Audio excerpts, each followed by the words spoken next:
If you're a big swim team and you like to order a lot of gear, maybe you ought to check out Swim Outlet Team Division for these reasons. Swim teams receive a 10% discount on bulk orders. Swim teams or organizations get an 8% commission on referred sales. You'll also like their customization services, which is affordable and available at all times during the year for all team gear. With over 50,000 items in stock, you can get most anything you want. Swim Outlet Team Division. You need to try it out. You'll be glad you did.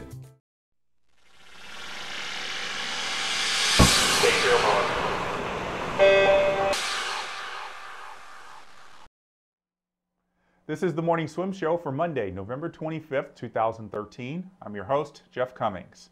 Two-time Olympian Chloe Sutton will join us in the Finis Monitor for today's show. Now, 2 months ago, she packed up and moved from Southern California to North Carolina, where she's training with a group of postgrad swimmers in her quest to make a third Olympic team.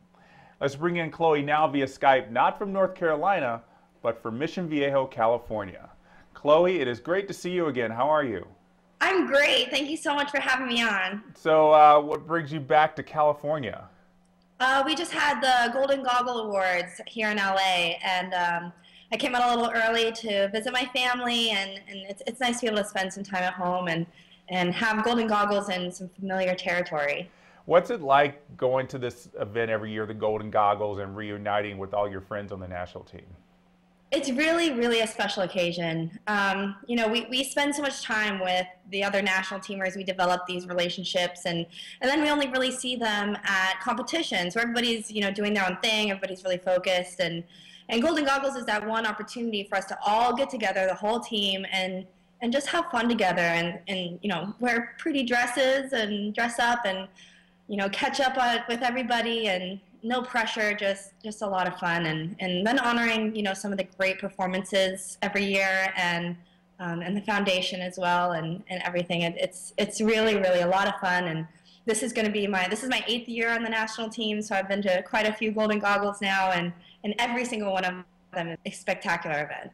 And I bet you picking the dress for you is always one of the most exciting things. Well, that was one of the reasons I had to come out early, because I trust my mom's opinion so much that I have to pick out my dress with her. And, you know, she really wanted to be there for me to pick it out as well. So had to go get my dress and got it all figured out, and it was a lot of fun. Well, that's good. Well, I know you just had this big adjustment. You moved from Southern California, where you've been all your life, and moving to North Carolina. You know, it's not just across the state, it's across the country. I mean, first of all, I'm curious why you felt the need to make this big change. You know, I felt like I'd gotten as much out of the Nadadores as I possibly could. I was there for 6 years, and I loved every second of it. The team was like a family to me. Coach Rose is obviously an absolutely amazing coach, but I felt like I was a little stagnant. Like I needed a big change to, you know, break out of this box that I've been in. You know, after the Olympics, you know, everybody kind of goes through like, oh, well, what now? What do we do now? And, you know, I took another year to kind of figure things out, and this opportunity presented itself, and it was kind of like a clouds parting, sun shining, like this is where you need to be kind of movement. And I took a leap of faith, and I've been extremely, extremely happy with how everything's worked out and how amazing the whole situation is. Yeah, you talked about Bill Rose, who's a big factor in your improvement in the past few years. How much support did he give you in making this move? You know, it's obviously difficult for him because of the relationship that we've had over the years, you know, being so close, and how he's watched me go from, you know, little 15-year-old, you know, to now being 21. He's seen me, you know, through a lot, through everything, and been there by my side, and helped me to get to where I am. So it's obviously a bittersweet situation for him to, you know, have to let go of me a little bit and send me somewhere else. But I think, you know, one of the great things about Coach Rose is he genuinely cares about each one of his swimmers as people, and he knew that this decision was something that I had to do, and you know, I had to, you know, go do something different for a little while, and he's been very supportive of it. And you know, I've gotten to train with him this past week, being back in California, and it's nice to be able to see him again. And you know, I care a great deal for him, and I respect him so much. Yeah, I'm sure that bond will never go away. Yeah, absolutely not. Well, tell us about the training group you have there in North Carolina. I know it's a team that Charlie Houchin started. Who else you got out there with you? Well, it's me, Charlie, and Ashley Twitchell. Ashley Twitchell and I were on the Mission Viejo Nadadores together, and we decided to make this move together. We both were in the same position, and now we're living together and training together. And it's just the three of us right now, training in the group in North Carolina, and it's different for sure. I mean, having three people, we each have our own lane, and we have like the whole pool to ourselves, and our coach John Payne is absolutely amazing. But I'm really loving it. I'm loving how much attention we get from the coach with just the three of us, and our dynamic between us is so just productive and focused. And Charlie's always helping me with my stroke and my turns, and Ashley and I are over there giggling all the time. And even though it's just the three of us, it's a fantastic situation. I can't believe how much I'm enjoying it. Even though it's such a unique situation, it's really it's a cool thing to be a part of, and I feel very blessed to be able to be there. Yeah, I'm sure there's going to be more swimmers that join, and you three will already have established your bond, and I'm sure that's just going to grow and grow as these years go on. Yes, yeah, I definitely believe that, and we're excited to expand a little bit as time goes on.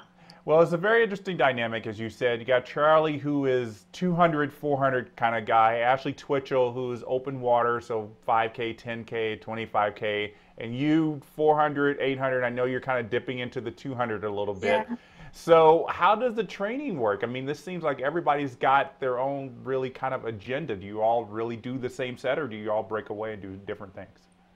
It's really neat the way it works out. Sometimes I'm with Charlie, sometimes I'm with Ashley, sometimes we're all three together, sometimes all three of us are doing different things.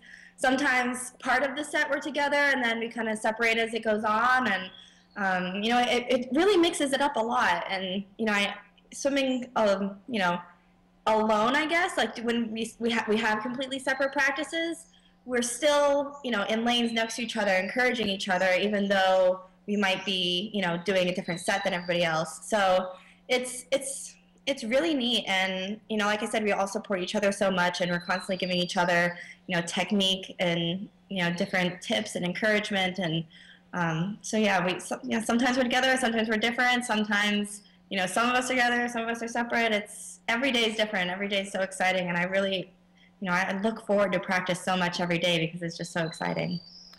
The big question I have for you is how is a Southern California girl adjusting to life in North Carolina? I think pretty well. It's a lot of fun. It's a really neat city, and then with Duke and UNC and NC State right there are a lot of people my age. A lot of young businessmen too and businesswomen, and it's a really exciting area with a lot of just new growth happening, and it's really neat that, I'm going through so much of a new growing process. This is the first time I've moved out of my parents' house, to go into an area where I think a lot of people are in a similar situation. A lot of people are kind of just starting to establish themselves as professionals, and that's kind of how I feel I am. So it's neat to be in an area that I can really connect with so many different aspects of it, and it's just a lot of fun. So really Raleigh feels like a very young city to you. It does. It does. It feels young and fun, and a lot of just new cool things. And I've gotten to meet a lot of really interesting, neat, really nice people too. I've lived in the South a little bit when I was younger, and being able to go back to that is really fun. And it's just really exciting. Yeah, I'm glad. I bet you're not as close to the beach though as you used to be. No, that's the one thing that I really miss, is being able to go to the ocean whenever I want. But I have to give something up, right? Right. Well, let's go back to training here a little bit. Everybody knows you made your first Olympic team in the 10K in the open water. Has there ever? I know you said probably about 3-4 years ago, open water is done for you. Is there any thought in your mind, maybe 2016, going back to it, or are you seriously staying with the pool? I'm gonna let Ashley take the open water. I don't have any plans to return, at least at this point. I like where I am right now. I like focusing on the pool, the 400 and 800. If there was a small little race, I might splash around a little bit, but At this point, no, but you never know what could change. Yes, we have, especially all this news with Michael Phelps. We know to never say never. I know so many swimmers who are like, oh yeah, I'm done swimming, and then a week later they're like, never mind. So yeah, I never know if I don't foresee myself going back to the open water. I fully support Ashley. I plan on being on her feeding station at nationals because, I support her in it, but I don't plan on going back anytime soon. Well, tell us about what's going to be the first meet for you to kind of test how this move is going to go. Well, I am going to short course nationals, which will be interesting because we only really train long course, and we're not tapering for it or anything. We're using it as kind of just to get back into racing a little bit. But I'm excited about it because I've been training so fast in this new situation that I guess I'm hopeful that my times will be relatively good, but I usually only do one short course meet a year, so I don't even know short course times very well, but that'll be a fun one to just get out there and race a little bit. My first meet that I'm really focusing on is going to be dual in the pool. And that's always going to be an exciting meet. You'll have a lot of frees there, and so distance freestyle will not be a difficult race. Yeah, it'll be very exciting. I mean, I went to dual in the pool 2 years ago, and it was so much fun and just so much energy and so exciting. And it's such a spectator event. It's really fun to be a part of it, and I'm really excited to be able to be a part of it again. It's a really, really interesting, really cool, and fast-paced meet. So yeah, it is just like a college dual meet, which I know you didn't get to experience, but that's what everybody says it's like. Yeah, I never got to do that, but yeah, I have dual in the pool to kind of do the dual thing, I guess. Yeah. Well, thanks so much for joining us. But before we go, I know you've been a long time part of the Morning Swim Show. We're doing something new now called the Final Five. These are 5 questions we ask all of our guests. So first question, I know I've seen you do the forward I am a few times. So if you could change the order of strokes in the individual medley, how would you change it? Oh man, I'd probably go fly breast back free. I just get so behind on the breaststroke. I wish, I don't know, fly breast back free. You just want more opportunity to regain a little more opportunity to catch back up again. Yeah. What's a career or job you think you would like to try, other than swimming? I would love to be in broadcast journalism. I think that would be so much fun. I'd love to be like a sideline reporter for the NFL. That would be my dream job. Oh, yeah.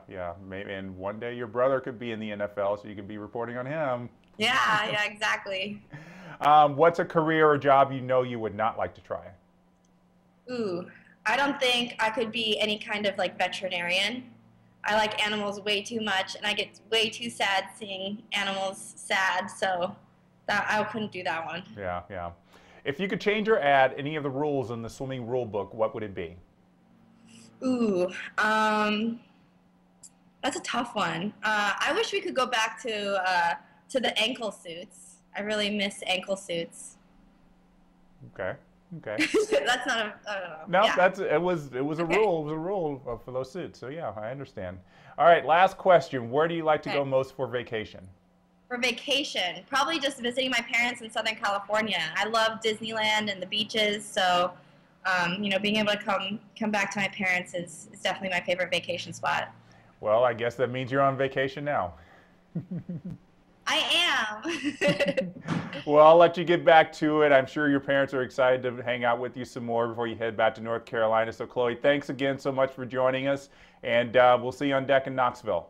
Thank you so much. Have a happy Thanksgiving. You too.